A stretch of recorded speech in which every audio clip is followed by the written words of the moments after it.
Yeah, basically. Cool. About 8 seconds.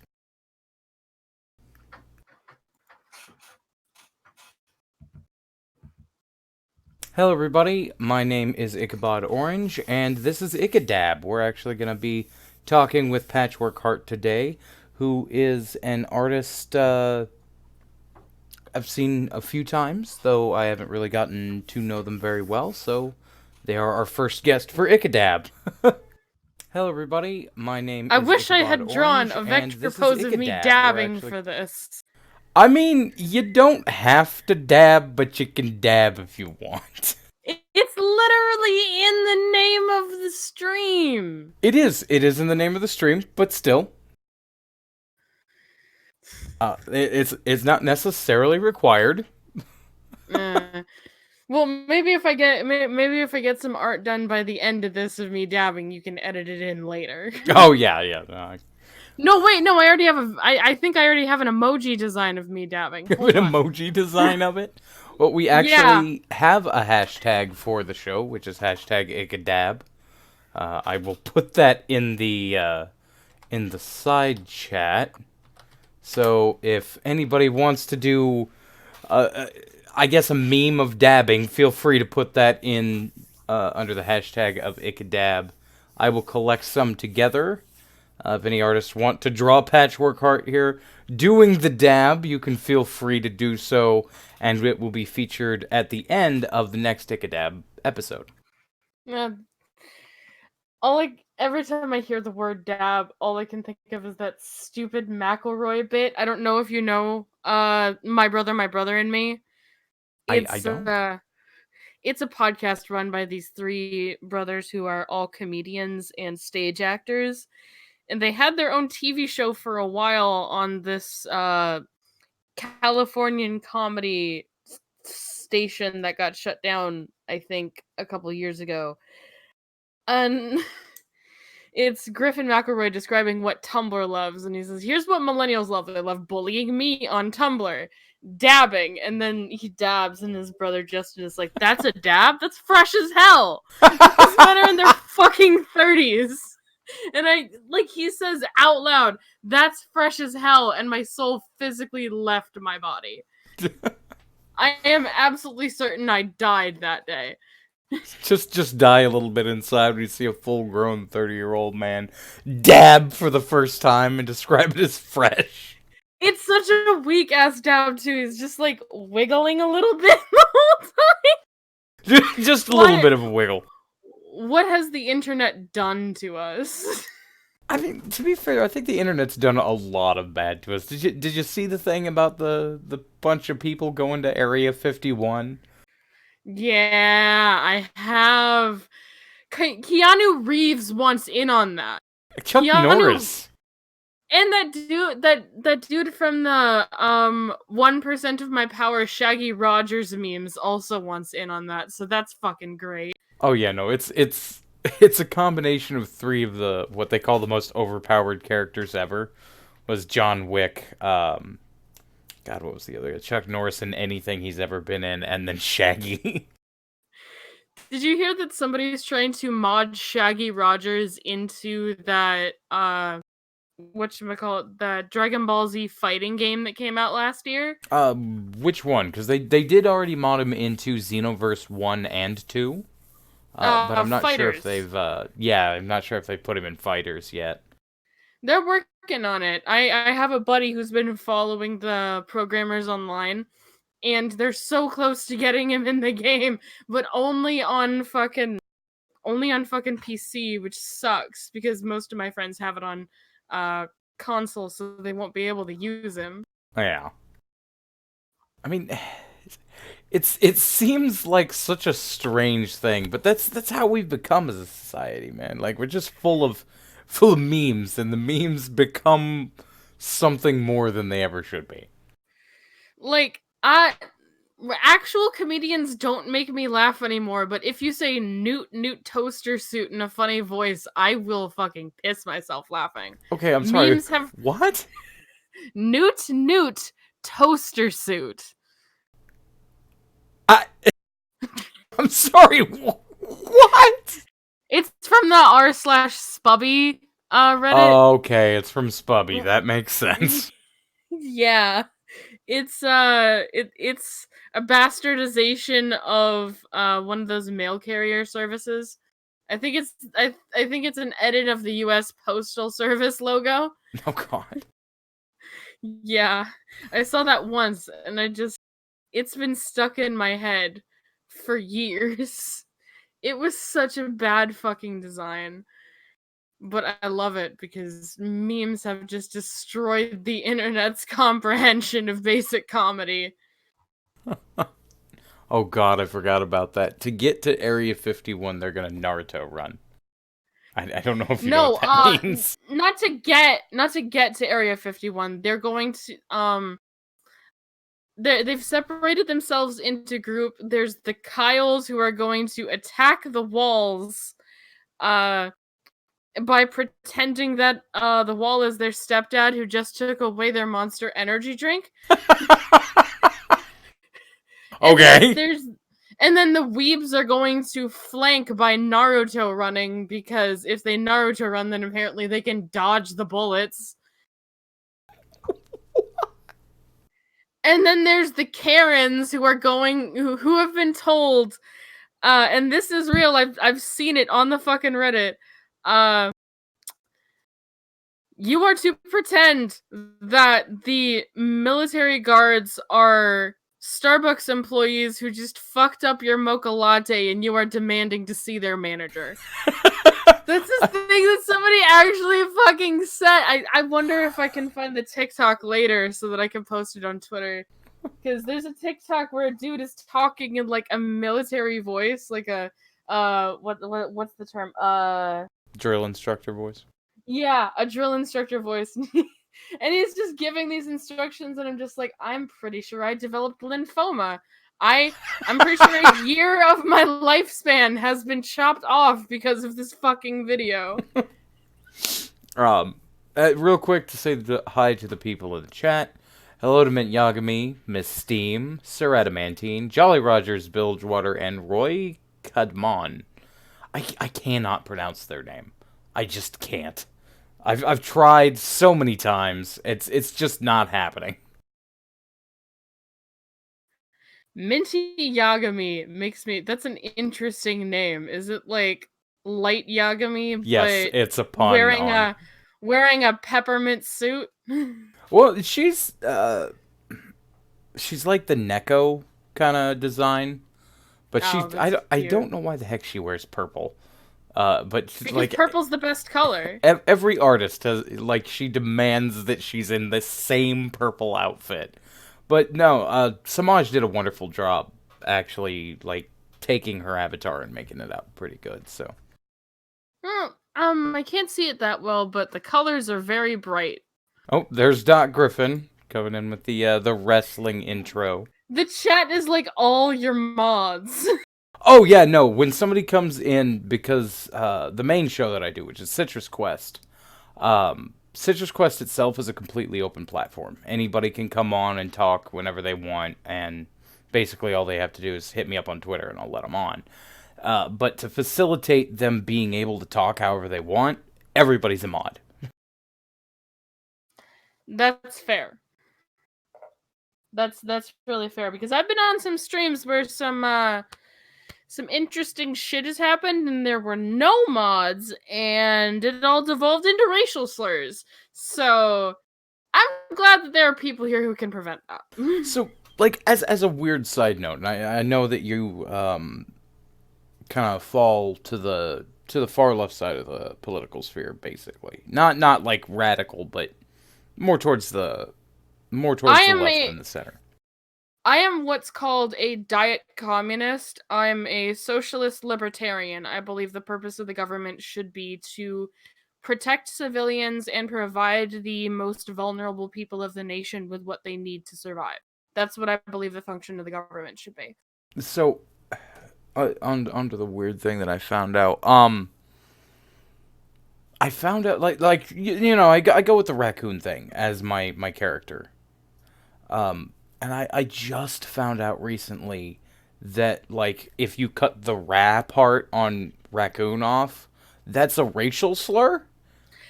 Yeah. I had no idea. Yeah. Like in Kansas, we just call raccoons that. That's just what we do. But I find this out because I'm in Doc Griffin's stream, and like the raccoon of doom thing that he does is like the bad wrestling intro thing that I was talking about earlier, and I type it myself into his chat because it's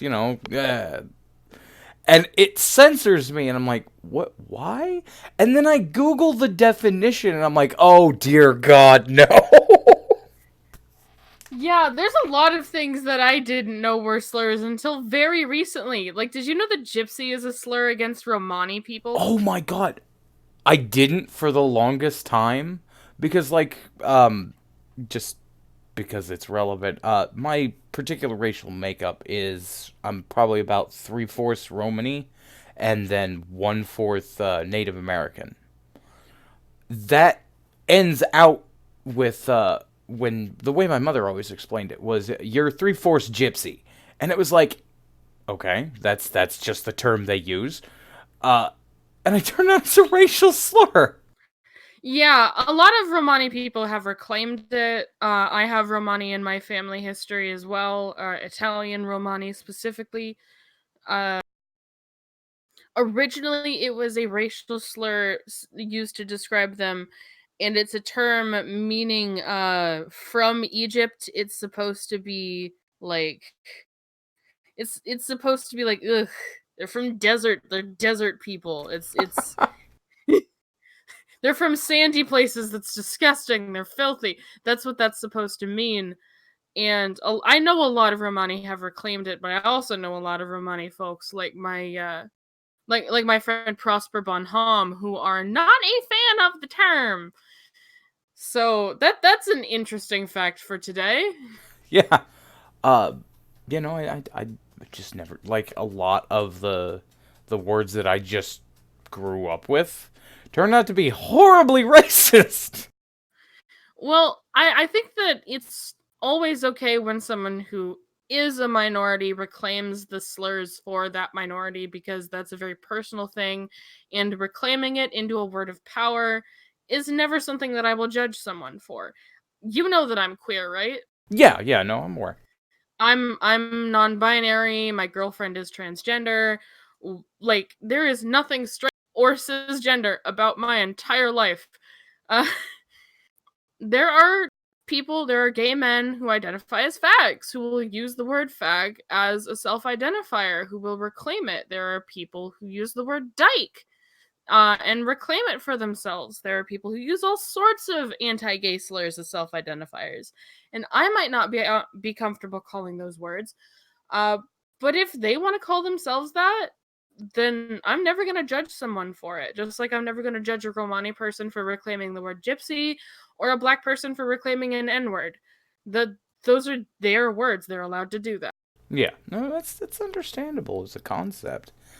I I don't know, man. Like it's just when you go back through your childhood, you ever have like those moments in your brain that it's like, yeah, I probably never should have thought that was okay to say, but apparently it was for them. Oh yeah. I got plenty of stories of me saying the most disturbing shit as a kid. Cause like I'm autistic. I was not a very socially apt child, so I would say whatever fucking came into my head. When I was I think I was 12 years old, one of my great grandparents died, and my family went to like a big cookout after the funeral. Rednecks. You got to have a big fucking cookout after the funeral. It's just Yeah, a thing that you funicule. do in West Virginia. And I have an uncle named Roger who is the most flamboyant gay man I've ever known in my life. And I didn't know whether or not he was gay at the time. So after the cookout, we were all piling into my aunt Imogen's car, and I turned to my mom in the back seat, and I'm like, "Is Uncle Roger a fruitcake?" So Uncle Roger a little light in the loafers there, buddy. And everyone all the adults in the car start laughing at me, and they're like, "What? What did I say? What did I do?" And I still feel like ashamed because they ended up telling him that story at my graduation party. He knows, and he refuses to stop joking about it with me anytime we're in a phone call. He will bring it up every single time we talk. I I have to point out the fact that Minty did not believe me that funicularies were absolutely a thing. What the fuck are funicularies? The big barbecue after a funeral. Oh, The funicule. no, yeah. That's never what I've heard it been called. It's just a family reunion. Well, yeah, no, that's But just... yeah, no. Getting together for food after a funeral is definitely a thing in America. It's a massive thing, especially for redneck families. Yeah, no, she thought I was crazy. Like, this was never a thing that's been done. But just to confirm, I didn't tell you about funicularies before this stream. They're really no, you didn't tell me about them before this interview. No, you didn't, but it is something that I've had a lot of experience with, because unfortunately, when you grow up in my kind of family, there's a lot of unfortunate ends for people. Yeah. No, I understand that. Now, my family has a very long history of crime, which is interesting.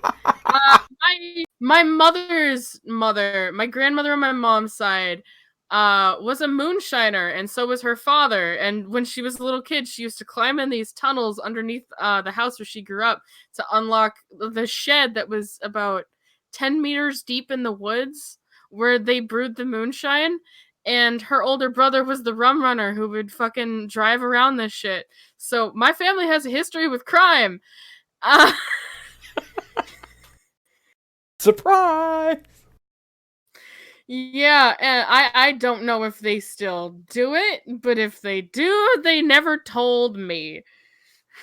Well, I mean, you're the one that went, well, not straight in that way, but straight.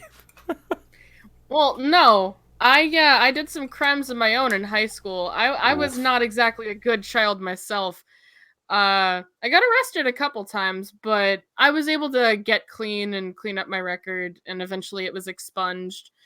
But I'm not as innocent as people might think I am. I stole sulfuric acid from a school chemistry lab once.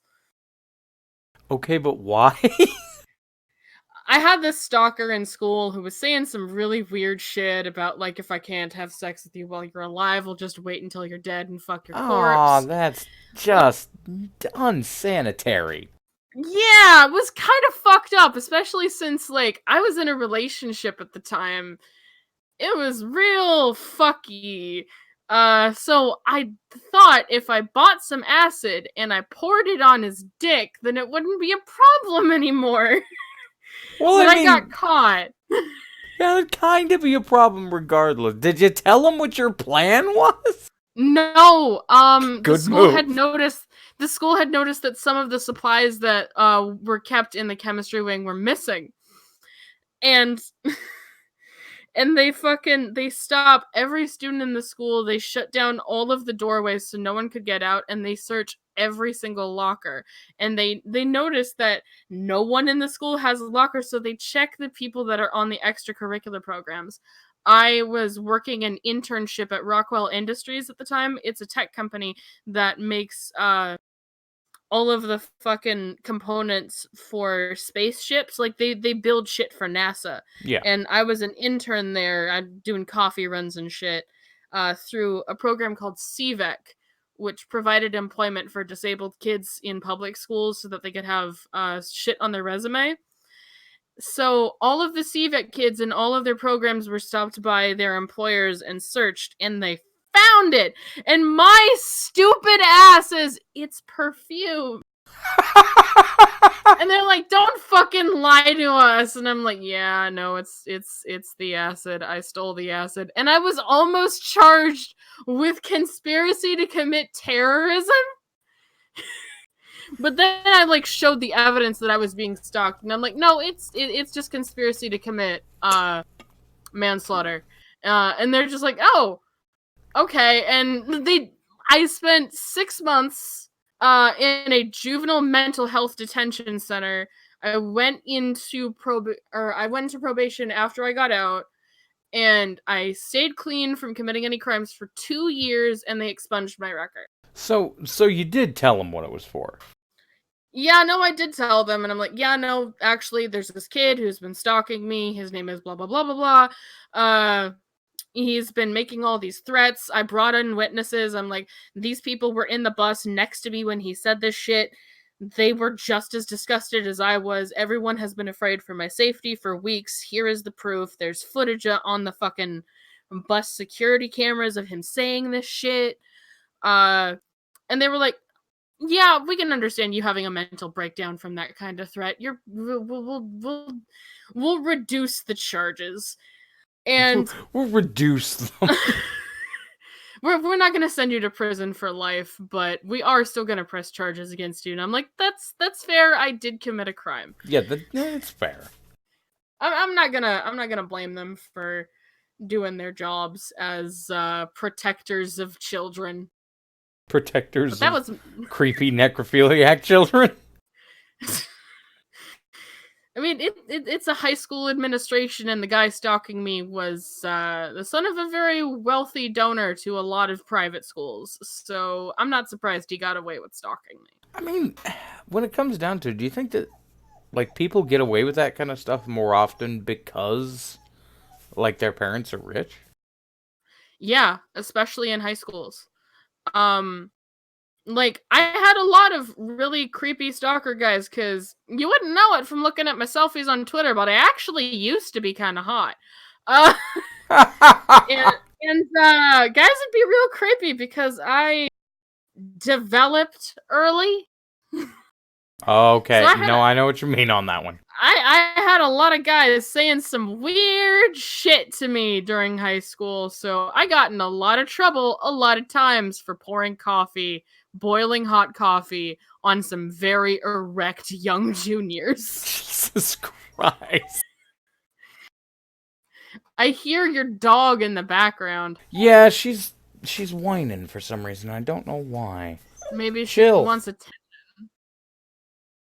Oh my god, she's not chill. I see She's Kelly not Magic chill. comment. That's a situation that could be solved simply by requiring everyone own a gun. Honestly, if I did have access to a gun at the time, I wouldn't have needed to steal acid from the school chem labs. I mean, shot through the heart. And it's too late. You give love a bad name. John Bon Jovi. I'm a classic rock nerd. I'm one of those gross people who wear black hoodies and listen to classic rock whenever I get angry. I guess I'm one of those gross people too. That's exactly what I do. I 9 times out of 10, I look like one of those like grungy kids from the covers of Christian magazines. Is your child cavorting with the devil? Do they play D&D? Oh my god, the fucking scare campaign against D&D was so stupid. Ooh, it's satanic. No, dumbass, it's worse. It's a role-playing game. Yes. I can just imagine the president at the time just being like, "Ladies and gentlemen, I have to inform you that you now have to roll initiative."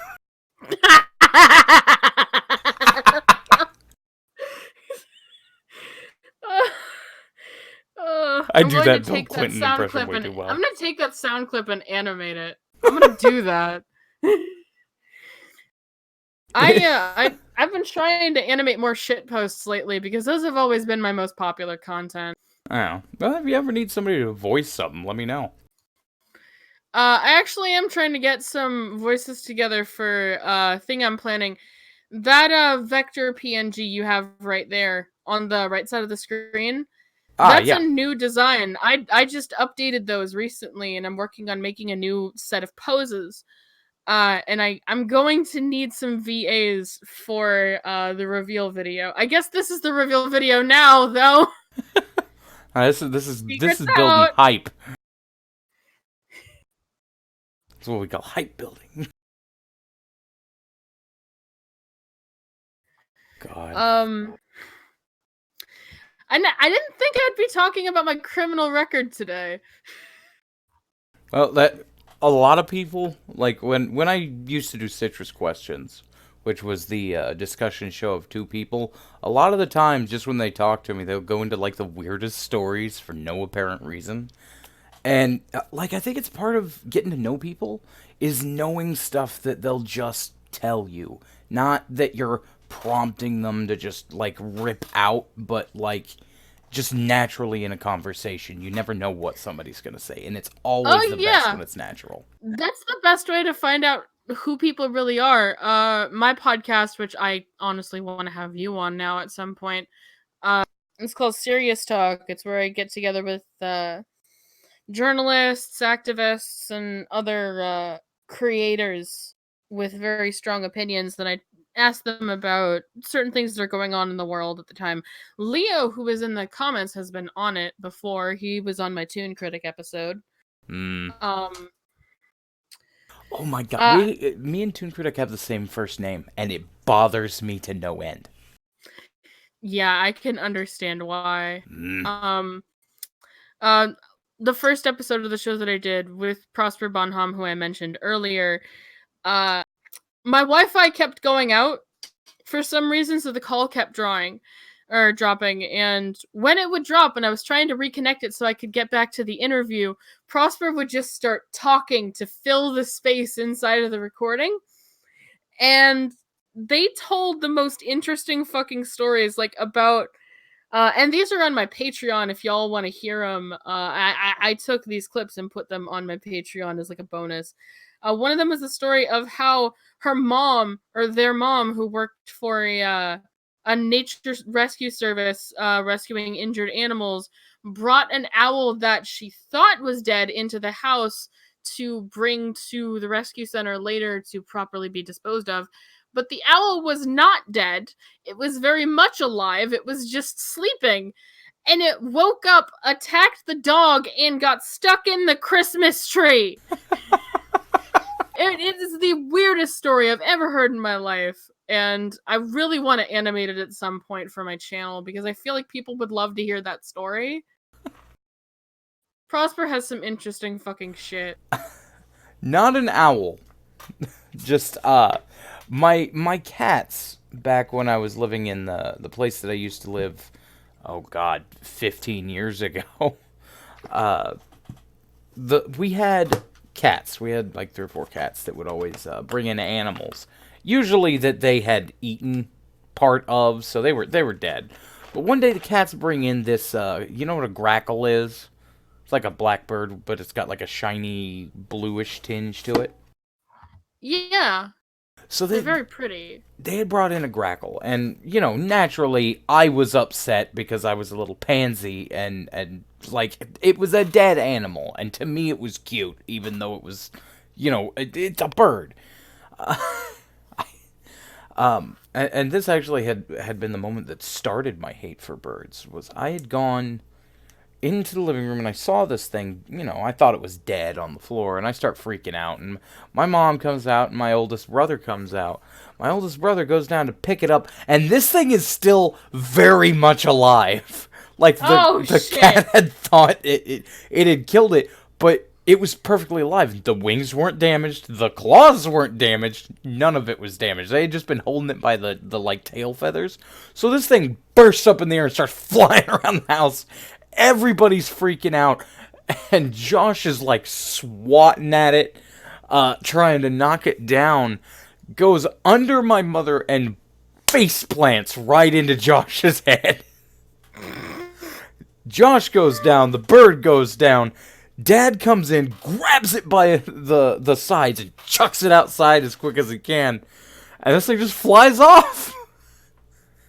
It just... Took the opportunity to dive bomb my brother in the face before it got the hell out of there.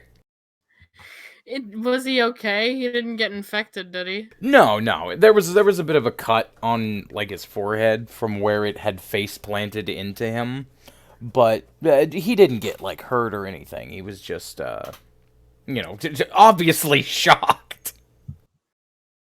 I mean, you get a bird to the face, you tend to be a little like jarred after that. The only real bird story I have was I used to have a pair of cockatoos as pets. They were named Chip and Dip because I was not a very creative child. uh, and my sister and I loved these birds to death, but they tended to shit in my stepdad's hair like all the fucking time. And it pissed him off, and he gave my mom a lot of shit for it. And my mom had this habit of letting the cage sit outside so the cat or so the birds get some fucking fresh air. Which my 9-year-old fucking brain was just like, oh, that makes sense. One day I come home, I go outside to bring the cage in, and it's fucking empty and the door is open on the cage. Oh God. I barge into my parents' room. My mom is fucking working on her laptop, and I said her actual name for the first time. Usually I would get in a lot of trouble for this, but she fucked up big time, and I'm like, Shannon, what the fuck did you do? I she looks at me like, the hell did you just say to me? And I'm like, you heard me. Why is the cage empty? Where are my birds? And she looks so fucking shocked. It's the most fake fucking surprise. Like, she's like, oh my god, the birds! And she, like, rushes outside. It's the fakest fucking shit I've ever seen. And she's like, oh, they must have figured out how to open the latch. And I'm like, yeah. I'm 9, not stupid. And I didn't talk to her for a week. Like, she acted like it was a fucking accident, but I'm not stupid. I know she fucking let those birds go, and I have not let her live that down. Roy asks, you said he gave her a lot of crap for it. How literal were you being? Well, the birds I certainly mean, give him a lot. I mean, I don't know if he ever physically scooped the shit out of his hair and threw at her, but I wouldn't have put it past the bastard. God. So, well, obviously, the show's about art, and you're an artist. So, like, what got you into art? My grandmother, actually, the one I talked about earlier, the one who grew up in a moonshine family. When she got out of the family business, she went to college to become an art therapist. She majored in art history, color theory, and she also had a doctorate in psych, which is also why I went into psychology when I went to college. And she was an art therapy counselor at a juvenile girls detention center for 30 years. And eventually her kidneys shut down due to a genetic disorder that runs in my family. And when she retired, she became a gallery artist. And around the time her kidneys failed and she had to retire, was when I was born. So I was born during the prime of her art career. I still have a postcard of her most popular piece uh, pinned onto the corkboard in my bedroom because her art was everything to me as a kid. I saw these abstract religious watercolor paintings because my grandfather, her husband, was a minister and she would paint during his sermons. Mm-hmm. And that was what inspired her. And they were always so intense and bright and passionate. And when she went to dialysis, she would always bring her watercolors in a canvas. And she'd be sitting in the dialysis center painting with one arm while they drew her blood from the other. She developed ambidexterity so she could do her art while she was getting her freaking bloodstream cleaned through dialysis. And Mm-hmm. 15 of her most popular paintings ended up in art museums and universities all over Ohio. And she was amazing to me. I wanted to be just like her. Hmm. I still want to be like her. I want to make an impact on the art world the way that she did because she's everything I wanted to be. Well, back when I was like not as busted up as I am, ironically, my grandmother's what had gotten me into art back when I was. I did oil paintings though. Oil paintings are still art Yeah, no, and they they can are. It's be just, incredibly beautiful. yeah. The But amount of labor it takes to do oil paintings is something I'm oh yeah, no, baffled by. it's a pain. It is not easy. But like the thing of it was the major reason that she ever taught me to do anything with art in any way, shape, or form was because I had asked her what she called a question you never ask an artist, and I had only learned it because of this. But apparently, it's rude to ask an artist to paint something that is negative. So I because I had asked her because she always did these beautiful landscapes in like oil painting. It's just amazing stuff. And I asked her if she could do one for me to have like in the background for when I was doing videos at the time, which was not my best, never my best work. That channel will never come to life if I can help it. But I asked her to draw a winter landscape because I don't really like happy-go-lucky things. I like the winter. It's cold and depressing, and that's kind of like I am. It's your aesthetic, that's fair. But I'm guessing it wasn't your grandmother's preferred aesthetic. She draws Uh, sunflowers and happy springtime, yeah, that's why she would have associated a winter landscape with negativity. I can understand that. but I learned that she had done that, but it apparently to her she didn't consider it to be rude or mean. It was an expression of what I would be as an artist. I would prefer these other kinds of things. And it's like a learning process. And because of that, it was a great question to ask, just not to every artist. Hello to Hateful 8 in the chat. He says, Hey, hello, buddy. Ichabod and Patch. Sup, man? We're just talking about uh our artistic mentors right now. And it's interesting that we were both taught about art by our grandmothers.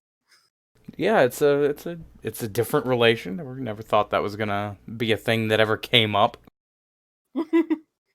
But still, I mean, there are so many different ways to learn art. There's self-taught, there's mentorships, there's art classes. And when you meet other artists, you always seem to expect them to have a different story to yours, but sometimes you find someone whose history with art is a little similar, and it feels good to know that there are other people who have the same passion for art for similar reasons. Well, Grandma was always one of those. Like, I wouldn't say she was an activist. She was just kind of angry about things, you know? Like, Well, she's. my username in Barrel is the world's angriest queer, so I can understand that. That's true. But it's not like she was ever, like, scream angry or, like, physical angry. She was just that quiet, stoic angry that people of her generation had.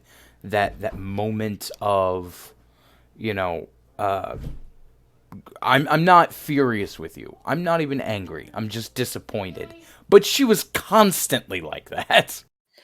Ooh, oof. It sounds like what I'm gonna be like in my 60s. Well, yeah, fair enough. Just like, I'm done with all of you. Humanity is trash. Interesting that someone so stern was creating such colorful work. But I guess you never know what an artist's aesthetic tastes based off their personality. Hell, you'd think by my music taste that my artwork would be a lot grungier, but my darker artwork is a very rare thing indeed. Well, I do vent work, but I don't always post it. it's like the concept of you paint your truth, not the thing that everyone else sees. Yeah, but you also can't stop the people who observe your art from seeing their truth inside of it. And that's something I've always loved about art is that there are so many different ways to interpret a piece. And if you know the artist's intent, it will impact how you see it. But if you don't know anything about the artist and you see a piece, what you experience from it can be completely different from what the artist intended. And that's amazing. Like, are you familiar with the Percy Jackson books? Um, Vaguely. I know the general plot line, and I saw not the movie, but the everything wrong with thing of the movie. Yeah. There's also a stage musical. Oh Um God. it's actually very good.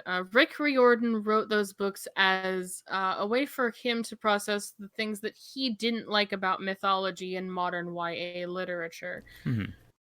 It's supposed to be a way to push boundaries and provide representation for people without making it seem like a big deal.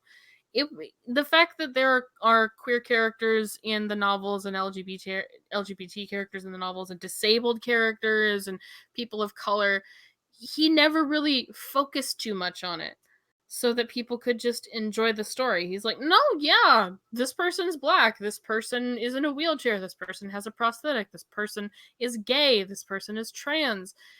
He never treated it as anything more than just information about a character that wasn't quite relevant to the story, but you should know anyway if you want to draw fan art. Basically, fan art bait. Yeah, he just wanted people to know that these things exist, that these people exist. And a lot of people interpret that story, especially in leftist circles, as a defiant action, but Rick Riordan always just said that's just who my characters are. I wasn't doing this to defy the medium. I wasn't doing this to make a statement about literature. I just wanted there to be more representation in my books, so I did it. It's not a political statement, but the fact that you guys see it as this incredible act makes me feel complimented. It's something that I'm happy to hear that you guys were so happy about this. He never intended that message to come through in his art, but it did, and it inspired people and it made them passionate about his work. And I love that about art, whether it's literature or theater or visual art or animation or even just YouTube videos. You never know how someone is going to experience your work, and that's beautiful to me. Yeah, it's all art is subjective. It just depends on what level of subjectivity there is. Exactly. Like there's some people who see the Wolfenstein games as this big political agenda, and some people just see it as, oh, I get to punch people while in a wheelchair. That sounds fun. What? That Yeah, sounds like an interesting game. I know, right? Like there's some people for whom it's just a catharsis. You get to kick the shit out of some very bad people and it's very very fun, and for some people it's like an actual political statement, and Mhm. both of those experiences are correct. There's no wrong way to play a video game, just like there's no wrong way to look at a painting. Mhm. Any artist that says otherwise is an egoist. Or selling something to you. Fair enough. See, like the something that I would always look at when I saw like the differences in certain kinds of media, the ones that just happen to have these characters in there because that's who they are. It's part of their message. And the ones that just shoehorn it in there, I think the ones that are shoehorning it in take away from it because they want to draw your attention to it. They want you to focus on it. This is here for diversity instead of the world is diverse, get the heck over it. Yeah, that's something I've like when people try to get brownie points for making their content diverse, always pisses me off. And Leo can attest to this because he's heard me rant about people trying to get brownie points for making their characters queer. It infuriates me. Like, no, you don't get a special gold star for doing the bare minimum by putting one lesbian in your game and then killing her very early on. I Oof. don't I don't care that you did that, because that's not good enough. If you're going to want to get that fucking credit for the labor that you put into it, Mhm. maybe do a Black Panther thing. Like, that's the kind of stuff I respect, where they where they where they use the fact that it's an all minority film as a way to tell an incredible story. If you're just doing it to get attention and you're not trying to tell a good story that entertains people, then what's the point in making something? You So, want to well, no, no, I get what you entertain mean. people, right? You want to make something that makes people feel something. So that brings me up to a question that I'm cautious to ask, but not going to be too shy to ask it. Uh, the Ghostbusters 2016 film.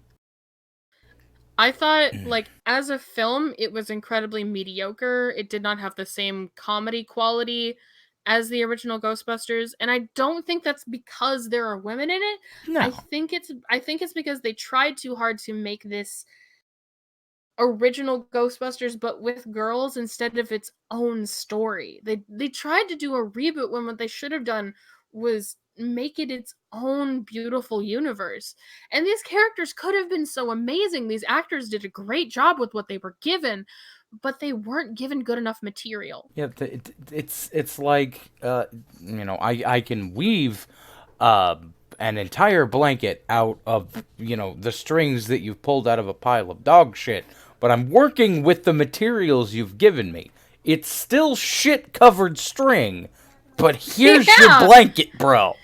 That's how I feel about a lot of media. Like, the way they handle the fact that the Doctor from Doctor Who is gender fluid and can change gender and sex sporadically, that there is no concrete gender the the Time Lord race. I thought that that could have been handled a lot better. I thought that that could have been made more concrete in the series. It's not something they should have. If they just threw it in before they decided to switch to a female doctor in order to make sure that the reasons for it were evident, but Mhm. they didn't really.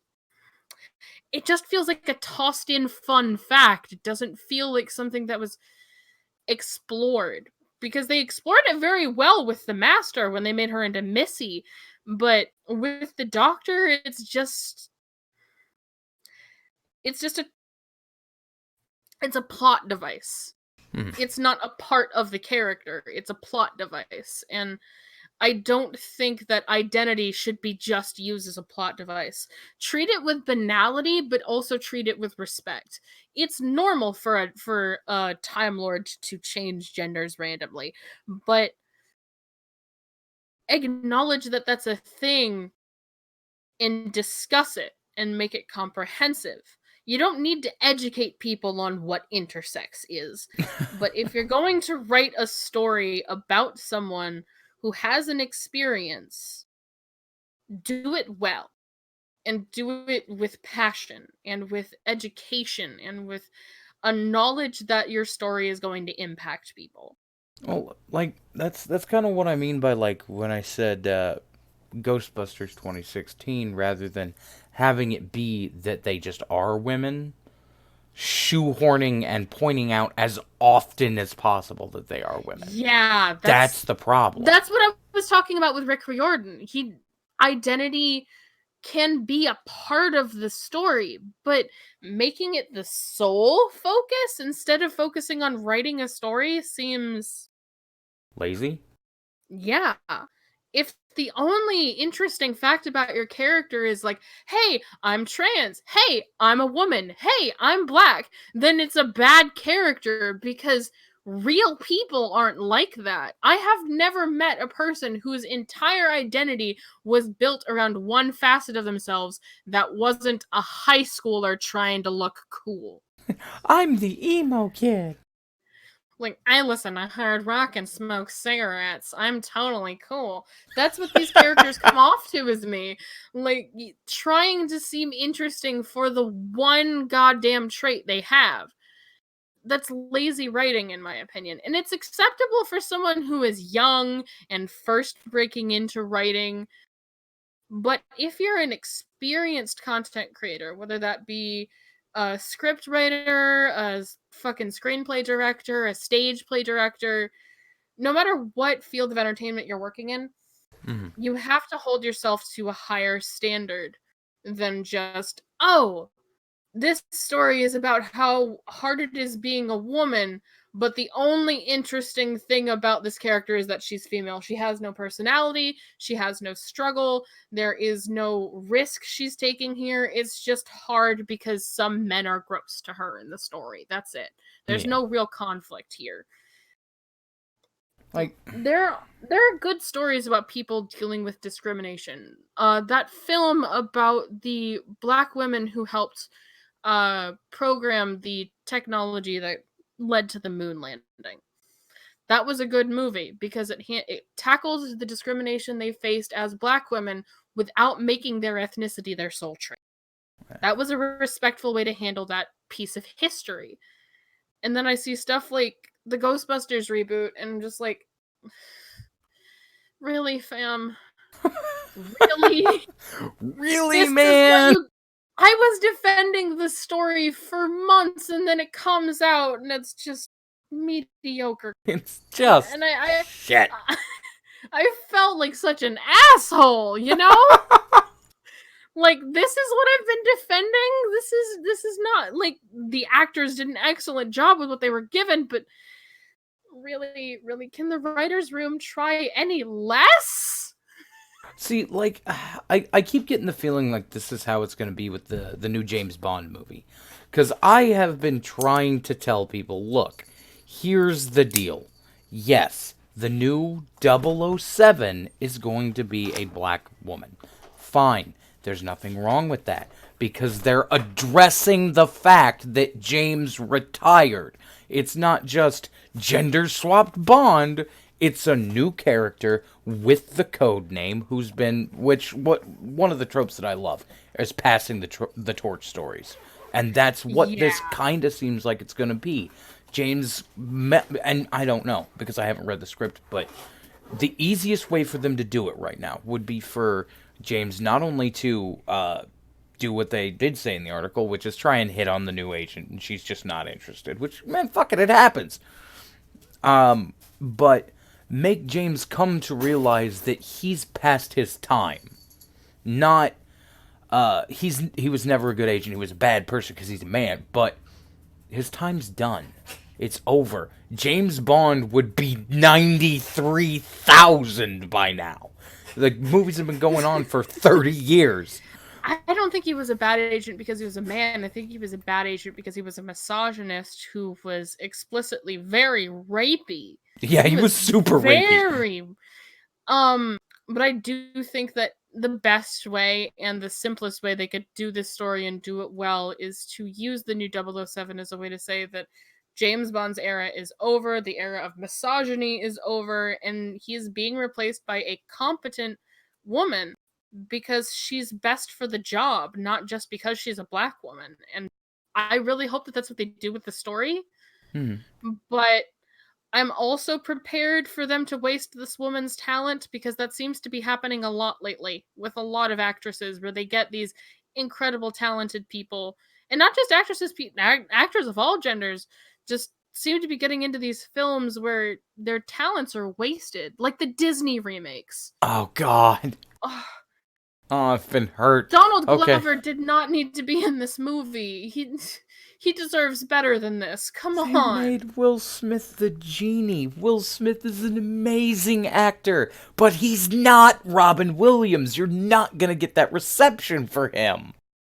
Yeah, he openly said, like, on multiple places of social media, he was like sharing fan art of his genie and Robin's genie together, and he openly acknowledged, I'm never going to be able to fill Robin's shoes, but I want to try to do him justice. And he did his best with what he was given in the Aladdin movie. I think that the way he played the part was it was very fun, but they put him in a place where he can only disappoint people. and that they set him up for failure by giving him the most important role in the film, because Robin carried the original Aladdin. Oh yeah. He carried it on his back so much that I'm pretty sure by the time he passed away, he had chronic scoliosis. I am absolutely certain that that man has back damage because of how hard he had to carry that franchise. Um, and then they take an incredibly talented man like Will Smith and they explicitly set him up to fail by giving him the legacy role of Genie. Yeah, they screwed old Willie Boy over, and it's sad to see, but there's also like, I'm not a producer at Disney. I can't do anything about it. But I don't know, man. Like this new slew of live action Disney remakes is just destroying the spirit of Disney. Yeah. I'm really worried for what Halle Bailey is going to go through because they seem to be making it sound like the fact that she's black is going to be a huge focus in the Little Mermaid remake, and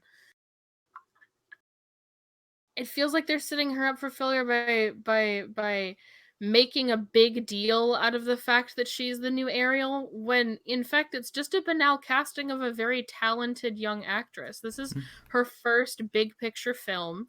She's new to the field and she's going to try her best.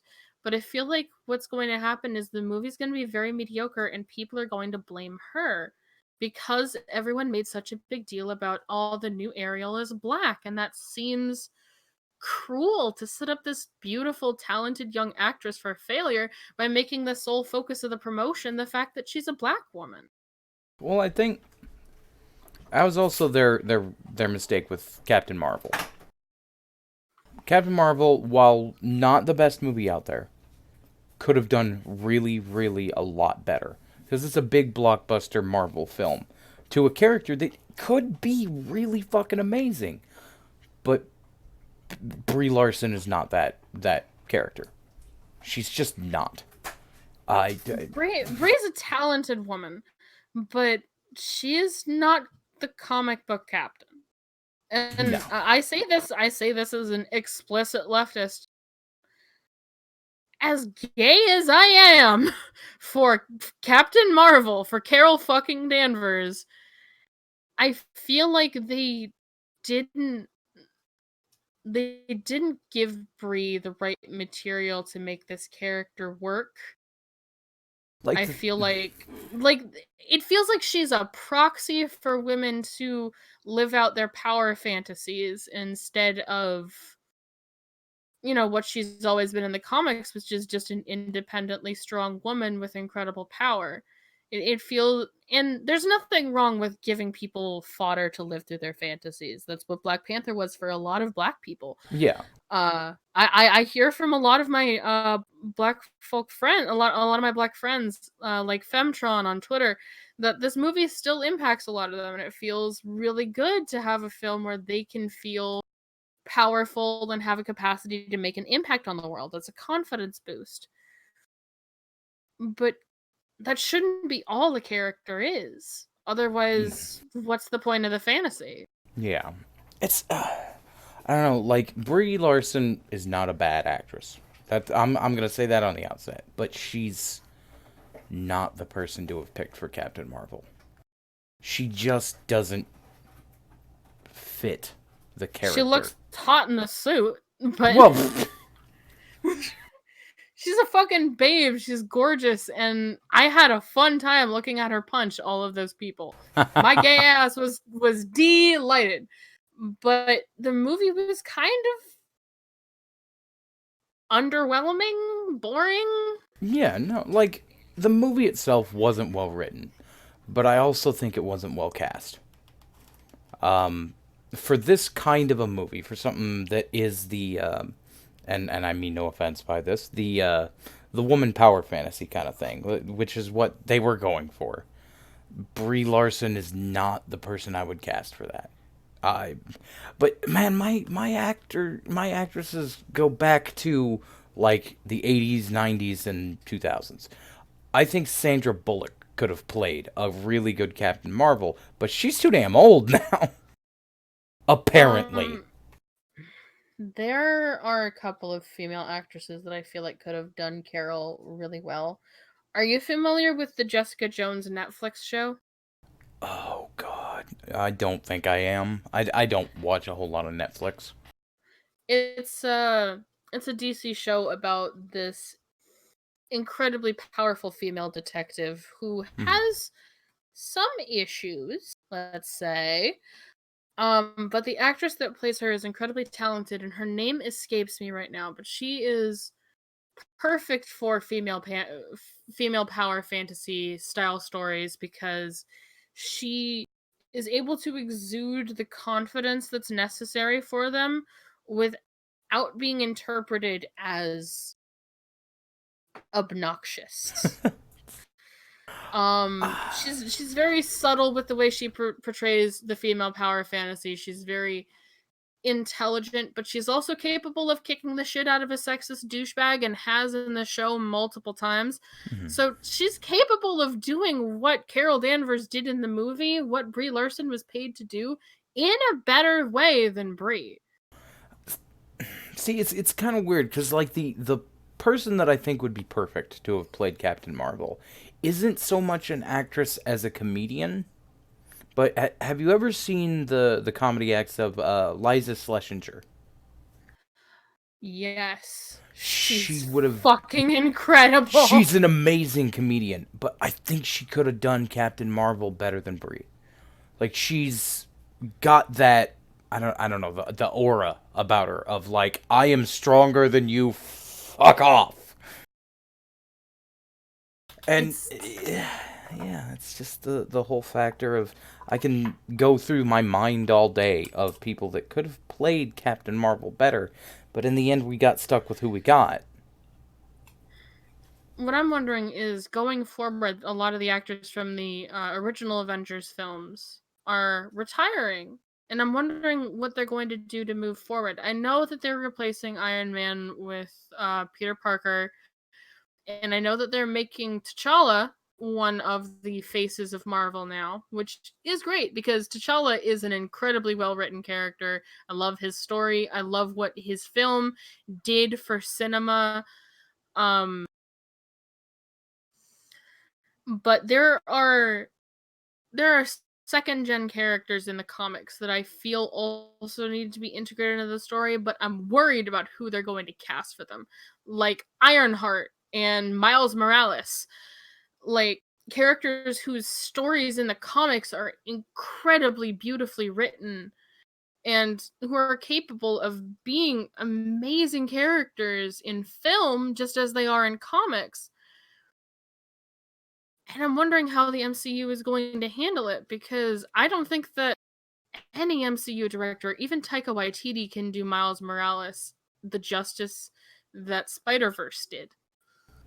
What they're probably gonna do, and I hate to say this because it does dash the hopes of a lot of people who do comics crap. They're gonna break it. They're gonna absolutely break it. They're gonna find the worst actors and actresses possible to play these new roles because that's kind of what they've been doing. Yeah, there are a couple exceptions, like the actress that plays Valkyrie is incredibly talented. I love her very much. Hmm. Um, I know that they're going to continue with Tom Hiddleston as Loki. But Well, I wish that they would address the fact that Loki is gender fluid in the comics and that he actively shapeshifts to account for his gender of the day. That sometimes she is a girl, and I wish they would pick a talented unknown actress to be Femme Loki, but I don't think they're going to do that because I feel like that would take a lot more work. yeah, that's what it really comes down to is being lazy about it. Doc Griffin, hateful isn't the person in the video. My name's Patchwork Heart. I feel like you're addressing my criticisms at hateful. You did the but buddy, I'm the one that said that Captain Marvel might be empowering for women, and that she is an absolute goddess that I would definitely let suffocate me to death. Wrong I'm wrong one, sorry. Doc. That's Patchwork Heart is the artist in the stream. Hateful Eight is just a friend. Uh, yeah, he's. Oh, this is really embarrassing Doc for is you, buddy. super old. Like you gotta like he gets Is he like? confused. Is he Silver Quill old? Silver Quill's a pup to Doc. Doc's somewhere up, Oh, like Doc's buddy. getting up there. Um, so it's entirely possible that he's tired or confused. Nothing about that. But yeah, no, there it is. Apologies, confusion between you two won't happen again. Doc's good people. He is. He's just trying to figure out, I guess, various stuff. It's Doc. He's he's old. It's fine. All women Oh, look alike to me. God Doc, damn it. I'm not a girl. I'm not a girl, buddy. It's Sir. I'm And kidding. I'm all kidding. and also neither is Tate. Neither of us are women. I'm intersex, and Tate is a dude. Yeah, Hateful Eight's. He's a dude. God damn it, Doc. He is like the sweetest old man you will ever fucking meet, though. He is a good dude. Tate, stop messing with the old man in the chat. Stop it. um, Don't bully the elderly. That's Leo's job. well, like, Doc used to do a show with a guy named Sisyphus, and like, I remember the first time I had met him, it was like the whole concept. All YouTubers look alike. Yeah, thanks, Doc. Um, I had come in to help him figure out how to run OBS and that kind of stuff. And since then, Doc has taken off with his Insomnia Ramble stream, and it is probably. I like to say that Citrus Quest is like the open platform. Anybody can come on, but it's not as structured as Doc's show. And Doc is amazing at handling things. And Cadunt will come lay the smackdown if somebody isn't, because he has his co-host is Cadunt, and people will a lot of times get like really ridiculous while they're in the stream and start talking over everybody else and screaming around, and then Cadunt will just out of nowhere just whip everything down, and everybody shuts up because of her. Doc is like the he's the face. He's the face of the show. And then Cadunt is also a face, but will turn heel if the stream starts going downhill. So, like he's a decent dude. He's just, you know, No, it yeah, happens. I don't think he's malicious. I was just correcting him because I know a lot of people assume because I'm incredibly feminine that I am a girl. Um, but I try to correct people in order to make sure that they know that, like, no, I'm not female in gender or biology. I'm intersex and non-binary. I understand that a lot of people don't know what intersex is. Um, so I end up having to explain that a lot. But I never think that someone misgendering me is malicious unless I know that they'd piss me off, which happens a lot more than you'd suspect. Hey, I've seen you talking before. Trust me, I know people piss you off. Oh, no, I get angry very easily when someone does something to intentionally hurt someone that has done nothing wrong. I combust. Like I become a physical explosion. You become Leo, basically. Yeah, Leo, but smaller and with more knives. I'm 5'2". I'm much shorter than Leo, and because of that, I don't tend to use swords. I prefer knives because they're small, like me, and therefore very I didn't catch that. It's very what? easy to use. Like Ah, I'm very stabby. But hey, only there's in nothing wrong with being personality. stabby. I haven't stabbed anyone in real life yet. I cannot say the same. Oh, You've actually stabbed a person. Well, yeah, hand, but still. Did they live? I stabbed them in the hand. So they could be anemic. I mean, they were plenty upset about it, but Fair. Geez, we keep getting this is supposed to be an art podcast, but we keep like leaving the subject of like art and media analysis and just go straight into talking about shitpost stuff. well, the concept is it's not necessarily only art; it's art and the artists themselves. So whatever you want to talk about is 100% open to be discussed if you want. Uh, That's fair, and I appreciate that. yeah. Um, there is something that I do want to address drama-wise that's been going on. Go ahead. I'm sure that a lot of people have seen the Twitter meltdown that I had about a certain floral tree garden, You can say the name. I don't care. Lily Orchard. She and I have been at odds for over a year now. We used to be very close friends, and we aren't anymore. Mm-hmm. And I've been trying to be open about the mistakes I've made. Like, and I want to address some criticisms from both sides of the spectrum, some criticisms from Lily's fans, and some criticisms from Lily's detractors.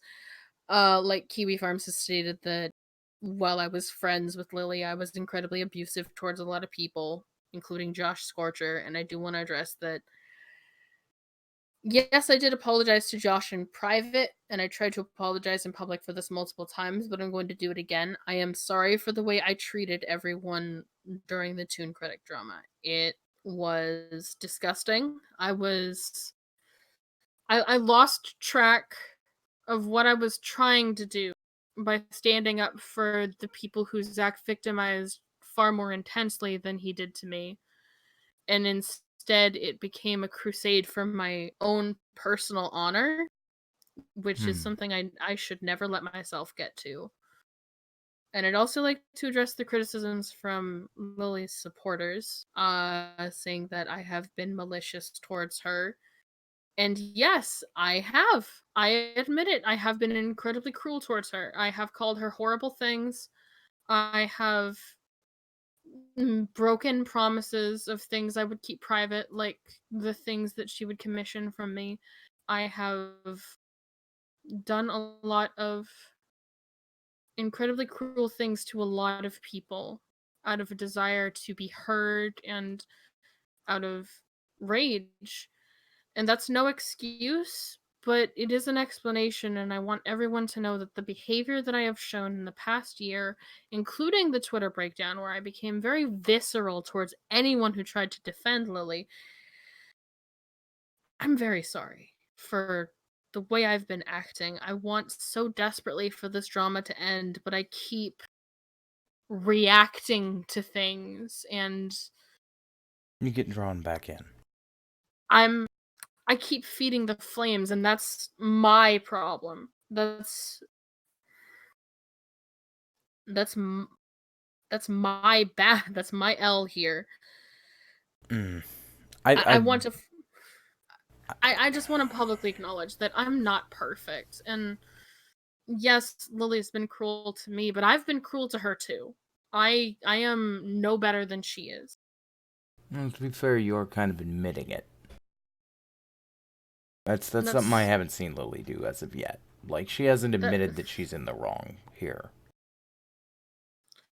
I've never expected her to. Lily has her own struggles, and she needs to figure herself on her own time. But I can't spend the rest of my life obsessing over her and what she's going to do and when she's going to admit what she did. I just need to focus on me getting better, and I keep getting told by people in Barrel and I keep getting told by FNGR that I should publicly acknowledge the thread and the things that went down and the accusations Lily's made against me, like me being a drug addict, the accusations that I'm a true scum, like the accusations that I'm abusive.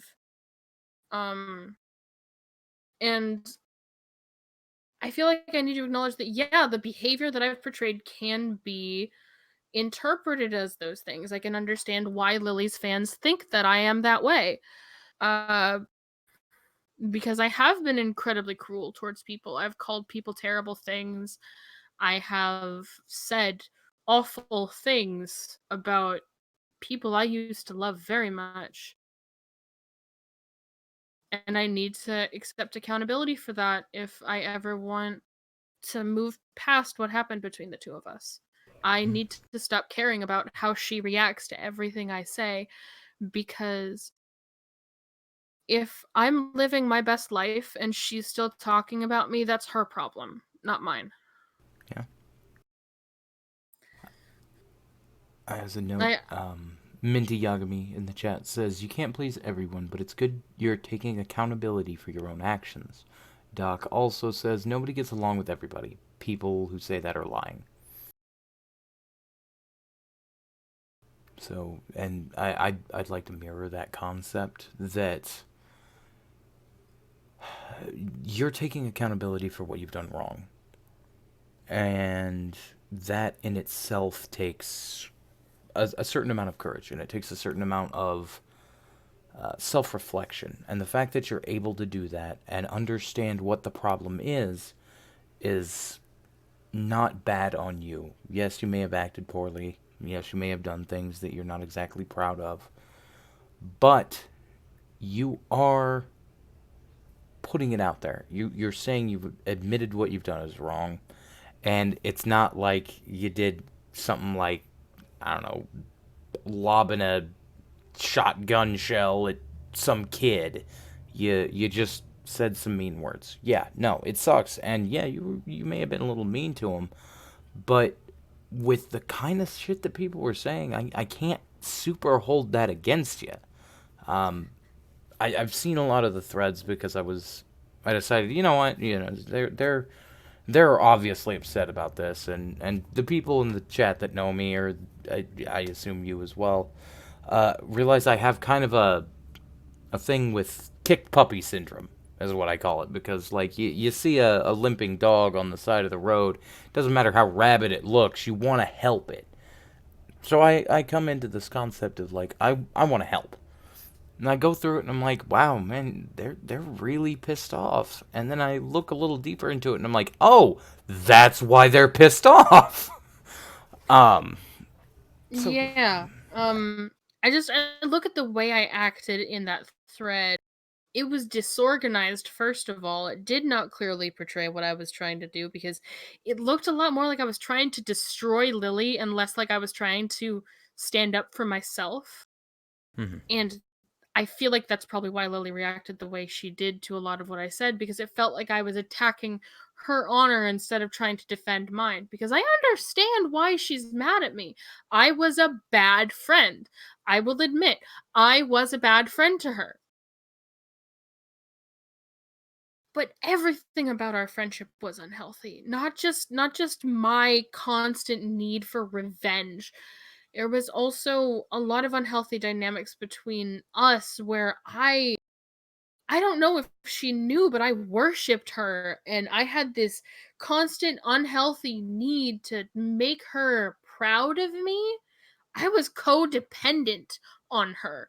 And I openly admit that. I was very heavily influenced by her, and I hate that about myself. But I refuse to keep punishing myself for what I did when I was her friend. Because if I continue to live like that, then what kind of life am I living where I'm just punishing myself day in, day out for the mistakes I made? I'd rather just own up to what I did, start therapy, get back on my meds, and get my life back together. Because if I keep obsessing over this, I'm going to lose my mind. I'm going to lose everything I've built. I'll lose my channel. I'll lose my fans. I'll lose my girlfriend, and I don't want that, because Jessie is the love of my life.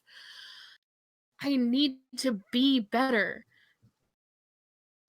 I can't keep criticizing her for what she's done without accepting the fact that I hurt a lot of people, and I've been very cruel to a lot of people. And yes, there are some things I'm right about, but I shouldn't be bringing them up every time I apologize. Like I feel like in a lot of the threads, I keep trying to defend myself instead of just saying I'm sorry, Hmm. and that's kind of pathetic. Because the truth is, I have said horrible things to people in the Lisa server. I've been incredibly mean to Lily herself and a lot of her fans. I mass blocked like 300 of her followers because I was getting disgusting anon messages about how my stepfather should have murdered me, about how I deserve to die, and I wanted to prevent those from happening. So instead of closing anon, I just blocked like 300 people without even giving any of them a chance to like stand up for themselves, and that was incredibly cowardly. um and I and during the Toon drama, I was incredibly cruel to Josh. I was incredibly cruel to Lightning Bliss and to a lot of the people that I at one time considered friends, because I was very, very mad at them for abandoning me the way they did. Hmm. And I never gave them a chance to apologize to me. And I feel terrible about that. Both Kiwi Farms and Lily's fans are right. I have not been a good person.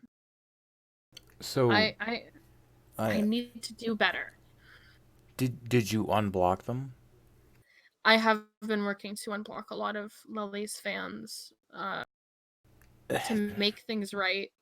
Uh there are some people that I'm keeping blocked simply because I was able to trace the IP addresses from the messages that I got, and have matched them to blogs and have those people perma-blocked because I do not want people to say those kinds of awful things to me. Yeah, I no, do not it's like being told that I deserve to die, and I think I have the right to block people who say that to me. yeah, no, that's fair. Like Mhm. the mass block maybe was overplaying your hand, but the people that actually were making those kinds of comments, yeah, no, that they needed to be removed because that's a level of toxicity that no side can approve of.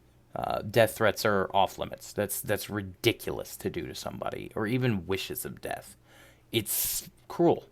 And don't get me wrong, hell, I'm guilty of doing that. I have occasionally wished death on some people.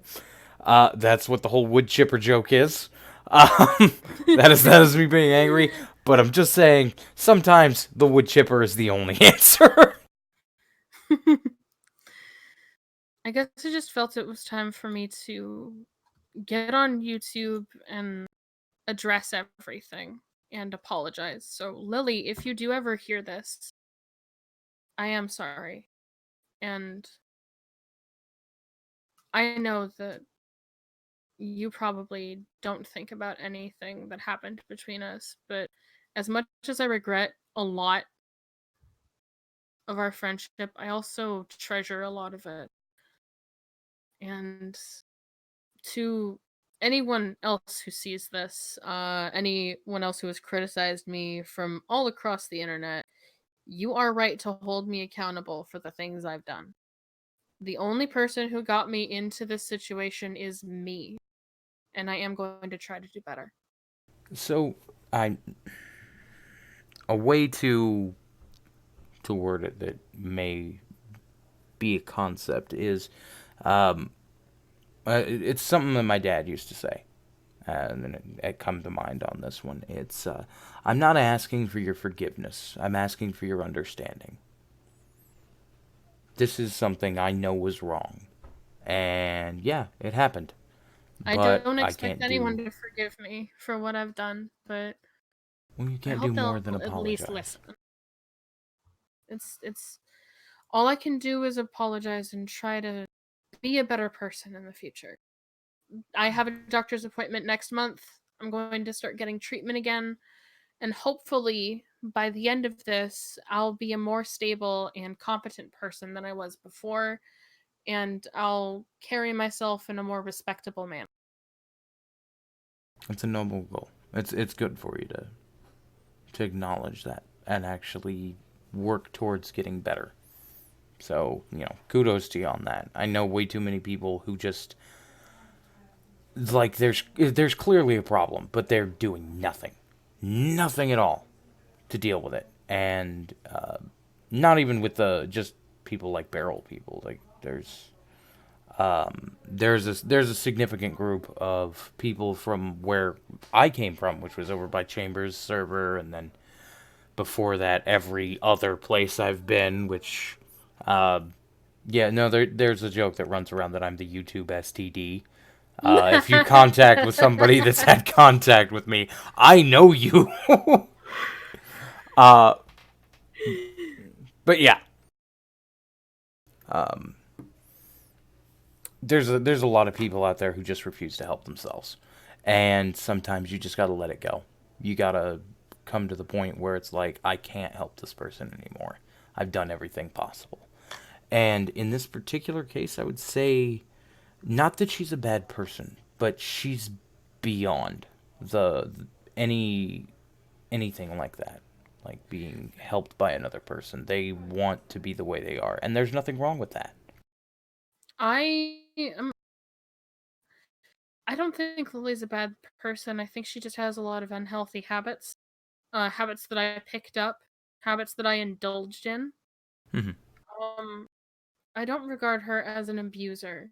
I don't think that she abused me, but I do think that we became reliant on each other to provide this sort of unhealthy comfort to one another. It was a Something that codependence. reminds me of it was a codependence. It was a very toxic codependence because I would explicitly praise her in the ways that she asked me to. I would do it exactly the way that she wanted because I knew that it would make her love me and it would make her happy and she would ingratiate me with commissions in exchange for my loyalty. She would out of out of the goodness of her heart like pay me to draw artwork in exchange for this like friendship that we provided for each other. Like you take care of me by being on my side, so I'm going to take care of you kind of thing. And I'll admit I appreciate the financial aid that she gave me, the GoFundMe that she set up. I appreciate the live streams I was on with her and the things that we experienced together and the stories we wrote and the way we encouraged each other to be better, but you can have all of that and still be a toxic friendship. Yeah. We were not even though we tried to encourage each other to be better people, we were not good for each other. We brought out some of the worst in each other. She brought out in me this desire to be loved, this need to be loved, this need to be validated because she was Lily. She's got a 90,000 subscribers. She her channel is so massive and she wanted to share my content with people. She wanted to mirror my video where I talk about the way that Toon Critic treated me. She wanted to stand up for me and that made me feel so good about myself. And for her, I think I was just this source of validation where like no, there's nothing wrong with you wanting this kind of lifestyle. There's nothing wrong with you making this content. Of course your stuff is entertaining. I love your stuff. I'm your friend. Would I lie to you? We The answer to that question we is absolutely. Friends lie. we told each other little white lies in order to keep each other happy. And those eventually built up and built up until the crusade that I was on for vengeance overshadowed her needs, and Mm. I started acting like an ass. I I became incredibly visceral towards her, and she became very distant towards me to the point where she ghosted me. And Yeah. nowadays, I don't blame her for ghosting me. I think that the way I reacted to it was incredibly childish. Um, I'm still hurt by what she did and the things she said about me and the accusations she's made about me. But I understand that she's hurting too, and she's not going to change until she's ready to. Mhm. I'm not going to hold her accountable for living her life. She has to do that for herself. I don't have the power to make her change. She has to do that. All I can do is change myself and fix my problems, fix my codependency issues, my need for validation, my lack of confidence. I need to do that for myself instead of relying on others to feed my ego. You all right? It's I'm I'm not a great person, Eh. but I want to be. I want to be someone that makes a positive impact on this world. That's all I've ever wanted. It's why I went into psychology like my grandmother. It's why I make art. It's why I make all these stupid social justice videos on my channel. It's because I want to make a difference for at least one person. If I can change one life, then that is enough for me.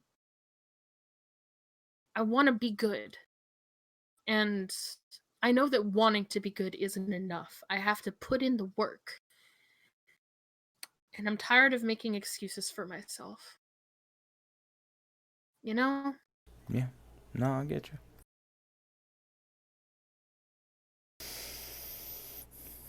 I think when it comes down to the end of it, as long as you're working towards that goal, you're doing the best you can. And in your entire life, if you can only save one person, it's okay if that person is you. I I think I really needed to hear that today. Thank you, Ichabod. Not a I'm problem. not crying. Shut up. What are you talking about? I didn't think this was gonna get this serious today, but with all the messages I have been getting from Beryl and from FNGR about needing to talk about this, I felt it was time, and your platform seems like the best one because you're incredibly chill. Kind of my I job. don't I didn't think that you would try to use this for clout like a lot of other people that I know. And try to use like me talking about this to get you more views. That's why I felt comfortable talking about it because I feel comfortable opening up here. Eh. This is probably the chillest podcast I've been on since Queer Transmission. I appreciate that. It's like I said, it's a new show. It's not at my regular time. I have a generally small audience, so But a small audience that is passionate about your content is good. I mean, look at me. I'm barely over 1K. Uh, but my audience is some of the most passionate fans I've ever met. mhm. I get tons of fan art from these incredibly talented kids. I have kids, 13, 14, 15-year-olds watching my content. Like, I have a fan named Danny who is starting, I think, high school next year, who has made me more fan art in the past 3 months than I've ever received in the entirety of my YouTube career. She is so, or they are so passionate. They are so full of love. And that's amazing. Having a small, intimate fan base to me is better than a large fan base because a small, intimate fan base will appreciate your content a billion times more than a bunch of randos who just watch you because they want to bone you. I That's why I'm happy to be a small YouTuber because unlike Markiplier who has to deal with constant dumbasses pulling shit just to impress him, all my fans have to do is tell me they like what I'm doing and I get insane amounts of joy from that. yeah. No, I get what you're saying. Like the thing about it is these people that are in the chat right now, some of the best people you ever meet. They get rowdy sometimes. They'll say some stupid shit, but they're still good people, and that's what I foster. I don't want to sit here and put out stuff that is lowest common denominator. I want to appeal to the people that watch the channel, and You that's want the to best. appeal to people that are like you. I know that you don't like to toot your horn too much, but you are a pretty good person yourself. And the reason why these people like you is because you're just like them. You're patient, you're open minded, you're willing to talk to people no matter what they believe in, and you're willing to hear people out. You're every bit as good a man as these people are. That's yeah, I guess. I it's never really come to mind all that much. Doc Griffin is suggesting more hips. If you want hips, I've got a lot of drawings of really cute girls on my DeviantArt. Oh, Very that fit reminds ladies. me. If anybody does want to check out Patchwork Heart's art and stuff like that, including her Patreon, it's all in the description. Feel free to go check it out when you get the chance. I have a professional portfolio on ArtStation where you can see my best work. I I have my DeviantArt, which has all of my work except for the Patreon exclusive content. So feel free to check both of those galleries out if you want to see my work. I also have an Instagram for those of you that care about Instagram. For the longest time, I didn't even know what the hell Instagram was. I couldn't use it. Hated it on my phone. It's just like, what does this do? It's just pictures of cute animals and drawings of butts. And drawings of butts. What? I like them thick. I like a booty. God. The great. I'm pansexual. That's why I like the butt because everybody has a butt. He's Everybody. not wrong. Good God. Now, at some point, the next time I have Kadant on Citrus Quest, I'll have to see if you're free, because that woman and you would get along way too well.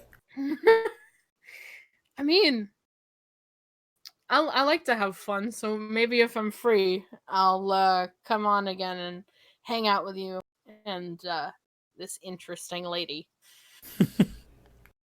Well, if you ever get a chance, I will drop the channel for Doc's link to you after the stream, so you can check out. Like, I'll definitely check it out. He seems like a fun guy. he is a good dude. I'm not even gonna lie, he is a very good dude. But we are about ready to start winding down. If there's anything else you want to talk about before we go. Um, I'm trying to think of a couple I just recently put in an application to join an organization called Pencils in the Margin. And I'm Mhm. going to take a minute to promote it even though my application hasn't been accepted yet because this is really cool.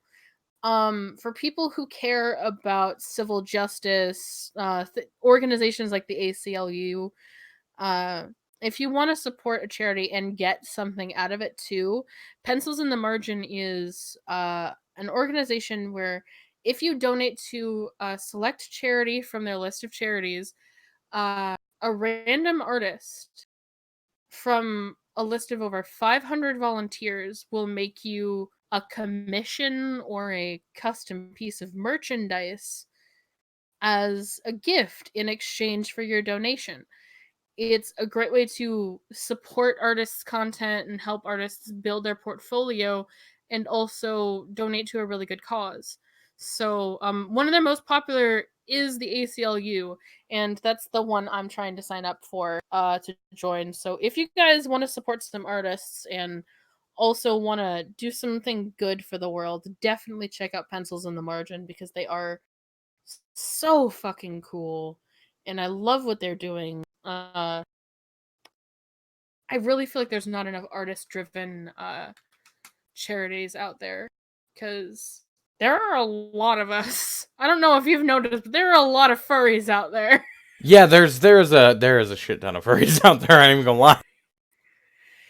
I mean, can you blame us once we find out that furries make such good clients and they pay so fucking well? They Like, do. I had one furry client like give me a $200 tip on a piece that I charged $25 for, and I broke down crying. I was physically shaking.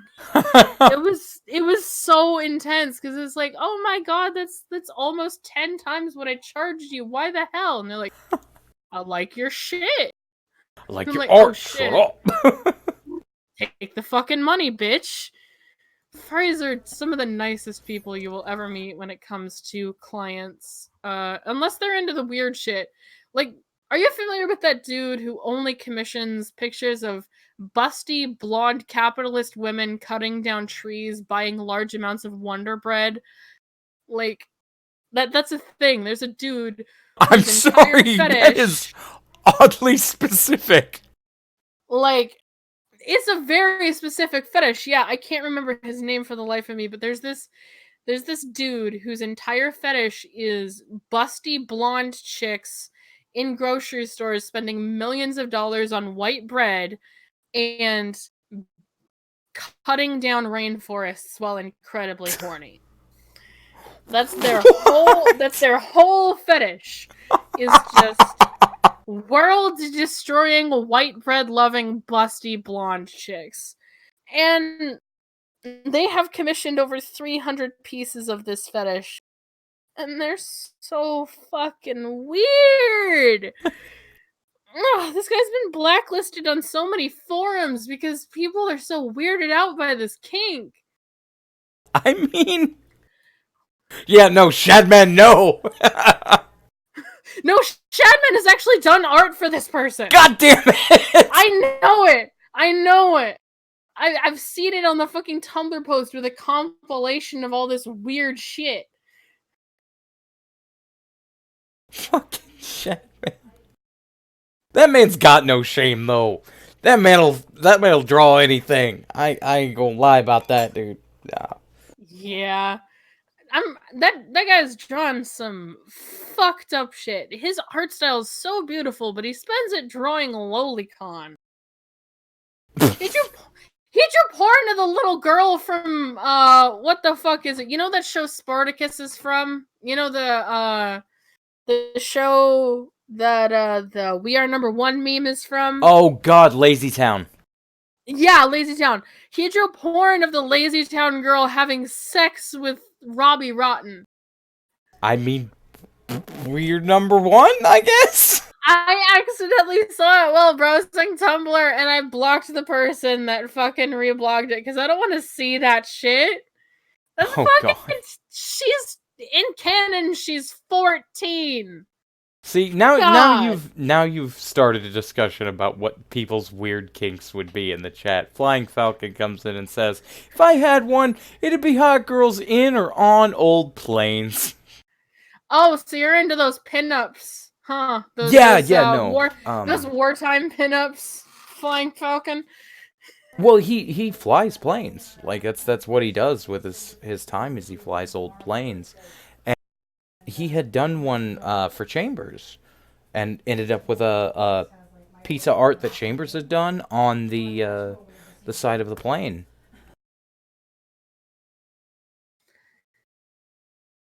That's certainly a story. I'm glad he's having fun though. Yeah, whatever he can do to actually have even if it's just, the heck with it, he's just doing something that he enjoys. Like that's really something that people don't do anymore.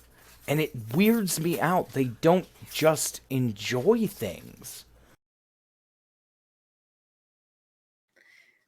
Yeah, a lot of people seem to feel guilty about the things that they like these days, and if it's something like that actively harms other people in a way that they don't like,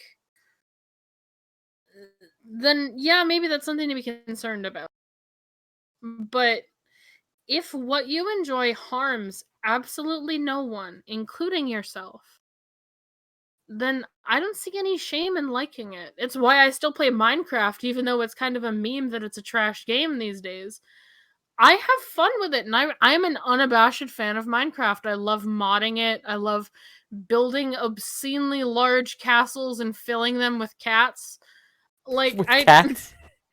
Yeah, I like to freaking domesticate ocelots in game and then just use the golden lasso to transport them into my giant castle. I have one that has 300 cats in it because I keep breeding them. God. I keep breeding them. There's so many cats everywhere, and it's very specifically a witch's castle. It's very witch themed, so it kind of fits that I'd be a crazy cat envy with like a bunch of fucking cats running around my Minecraft castle. Oh God. Minty Yagami says, mine would be military men in speedos, that or pinup chicks. Valid. Both of those are valid. I'm not putting on a freaking speedo, Minty. It's not What happening. does Minty have a crush on you? Oh, Minty and I have dated for a while. Like Oh, we've cool. been together for some time. Oh, nice. Yeah. Um, I try not hashtag to species like. is no dogs or cows. No, the dogs are guarding the cows on the farm. My dogs are guarding my cows. Jesus, here she goes. My mother had me when she was 41, and my dad was a bomber. My dad was in a bomber crew in World War II. I don't understand how that's relevant, but It's not. It's just Wikipedia snippet. oh, That's just is that him. he just likes to put random shit in the chat? Yes, that's all he does. As long as you're having fun, buddy. Yeah, no, like he pulls up some weird stuff sometimes, and it's super interesting. But yeah. Oh, Minty Yagami asks, "What about the pigs?" Um, I usually just let the pigs roam free because they're too cute for me to kill. Jesus. I'm Oh. I'm a weak little hippie, okay? No, don't kill the pigs, but let's enslave all the cats. They're not enslaved. They are welcome to leave whenever they want. They just choose to stay in the house because I keep feeding them fish. Oh, so you kind of like gave him Stockholm's. I'm kidding. I'm kidding. No, if that's Stockholm syndrome, then every single animal that lives with a human in the world has Stockholm syndrome. You know, PETA tried to make that argument. I am well aware. I also know that PETA likes to kidnap people's pets and euthanize them. See, at least you know. That helps. Like I've had to tell people some weird crap I've found out about PETA, and they never like they always seem surprised, and I don't know how. Did you know that they tried to blame autism on milk? Oh God. Now I Yeah. have another fun fact. Yeah, they had a whole campaign about like, does your child have autism? Do they consume dairy? And then there's like a picture of like a bowl of cereal where it's like mostly milk and there's Cheerios forming a frown. Oh God. They partnered with Autism Speaks for that campaign to What? research whether or not milk causes autism. And I'm just like, hi, these are the two worst organizations on the planet. I hate both of you. Please stop. Because, like, Autism Speaks is pretty shit too. They endorse this chemical solution called Miracle Mineral Solution. It's actually just an incredibly tense bleach that that is used to treat autism by shoving it into your child's ass. And Oh. it's killed 12 kids. These literal bleach enemas. Because people seem to think that the people that do this specific thing think autism is caused by a parasite in your digestive system. Uh, so they do these bleach enemas in order to try to kill it. But instead, it just causes the intestinal lining of your child to fall out and then they die because without the lining, their body starts to digest itself. Yeah. Oh my The God. You know the 12 sad. children have died. It's fucking disgusting. You know the sad part, and I'm depressed that bleach enemas are what brought this up. There was a lady on this Middle Eastern talk show, right? And I'm not saying anything bad against Middle Eastern people in general, but this lady was fucking crazy. She believed that homosexuality, on a whole, was caused by a semen digesting like worm in the anus. And the only way to like cure your children of this horrifying homosexuality semen eating worm was to shove what appeared to be a wide variety of very like aggressively super hot peppers right up their ass. That's gonna kill the kid. And they That's would, gonna kill. That's yeah, and they were just the like human touting body it. is not meant to. Oh my god. They were just like touting it on the show like it was just the most normal thing imaginable. This kind of reminds me of I don't know if you watch What the Fuck News by Desiree Smith, but there was a story he covered last year about this chick who made a thing called Jilly Juice. Oh, that And bitch. she claimed it cures homosexuality. And cancer. And can't like Explosive diarrhea does not cure anything except your entire intestinal tract. I mean, it's a good weight loss alternative if you want to Oof. look like a crack addict. If you want to look like you were on crack, yeah. I don't understand why all these people are so intent on curing the gay. No harm is brought to people who are gay unless they catch AIDS. Well, And it was a Muslim program. yeah, religious extremism. That Yeah, explains it. basically, that's what it was. It much like conversion therapy run by Christians. Oof. I went through conversion therapy for a couple of years. My Didn't mom fucking finally work, did it? realized that. My mom finally realized it was a hoax when I developed brain damage from the medication they were putting me on. Jesus Christ. They had me take this stimulant. I don't remember what it was called, but it was a very powerful stimulant drug. And as you know, because I'm very public about it, I'm schizophrenic. No. And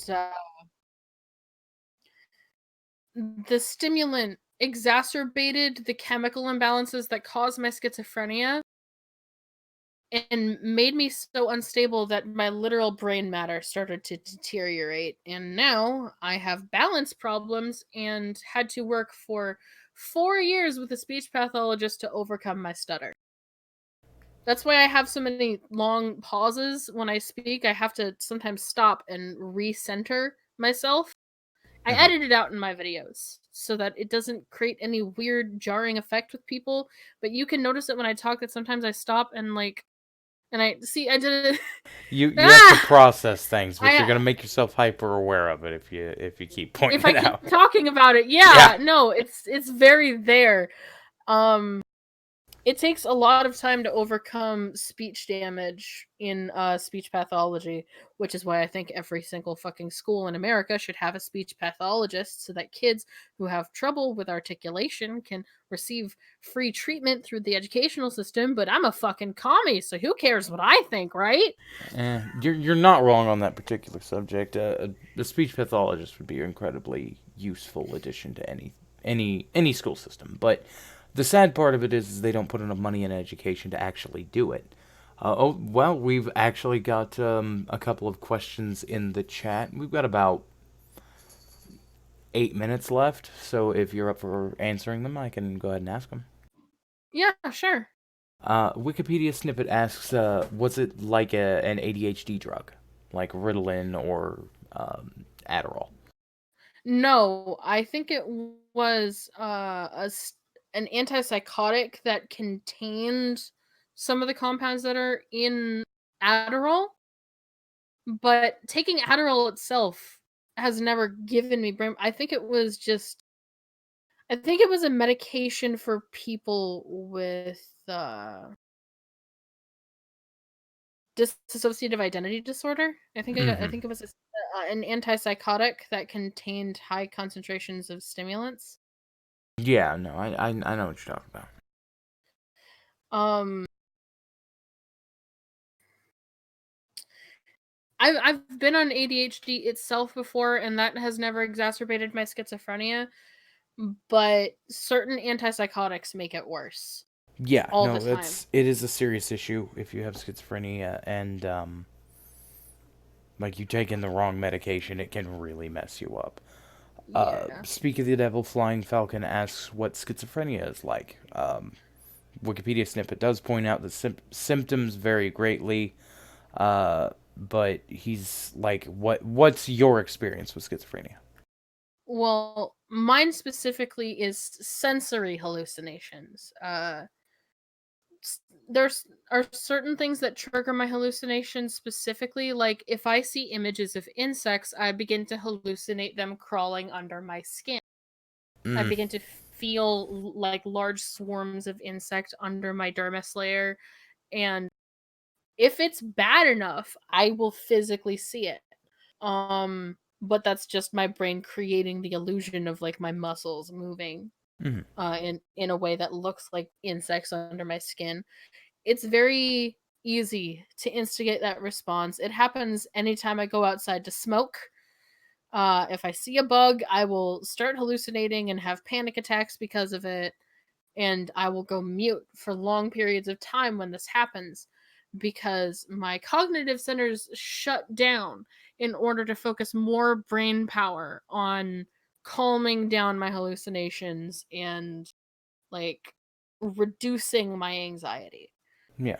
It's a defensive response. I also tend to have a lot of intrusive thoughts. I've suffered from intrusive thoughts regarding suicide for about 12 years now, Yeah. and eventually you just sort of get used to it because it's like I'll be on in the car on the way to the grocery store with my wheelchair in the back, and like uh my brain will think you should climb into the wheelchair and push yourself out of the car while it's still moving, or or I wonder what would happen if you rolled your chair over the bridge, or you should throw your cane into the ocean, or what would Why? happen if you swallowed this entire bottle of antibiotics at once. It's like my Oh brain God. just like comes up with these really stupid things, and I've been dealing with it for so long that I'm just like, bitch, shut the fuck up. I mean, to be fair with the antibiotics thing, what would happen is explosive diarrhea.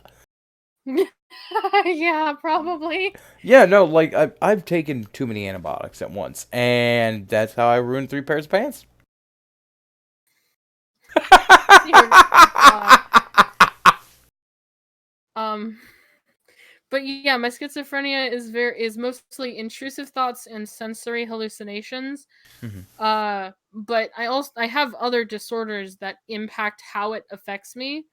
Like I have PTSD because of a history of violence. I've talked about this in the server before, so I know you probably know when I was Mhm. 14, my stepdad tried to kill me. So I sometimes develop if someone touches my neck, I will hallucinate that they are my stepdad because he tried to strangle me.